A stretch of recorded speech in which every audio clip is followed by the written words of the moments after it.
Gulf நியூஸின் தமிழினுடைய செய்திகளில், பலஸ்தீனத்திற்காக எனது திரைப்பயணத்தையே இழக்க தயார். உலக புகழ் பெற்ற இளமிசை கலைஞர் பில்லி எலிஷ் பலஸ்தீனத்திற்கு ஆதரவான தனது நிலைப்பாட்டிற்காக பாரிய அரசியல் மற்றும் பொருளாதார அழுத்தங்களை எதிர்கொண்டு வருவதாக பகிரங்கமாக தெரிவித்துள்ளார்.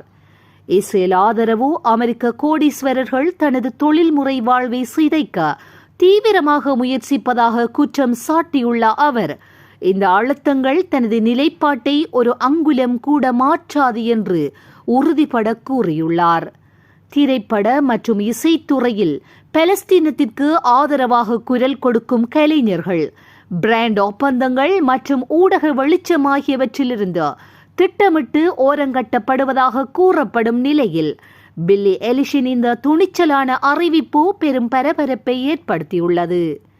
ஏற்கனவே நடிகர் மார்க் ருஃபெலோ இத்தகைய கருத்தை வெளியிட்டிருந்த நிலையில், தற்போது இசையுலகின் உச்சத்தில் இருக்கும் பில்லி எலிஷும் அதே பாதையை தேர்ந்தெடுத்துள்ளார். இதுபோன்ற செய்திகளை உடனுக்குடன் துல்லியமாக நீங்கள் அறிந்து கொள்ள கல்ஃப் நியூஸின் தமிழினை சப்ஸ்கிரைப் செய்வதினூடாக அறிந்து கொள்ள முடியும்.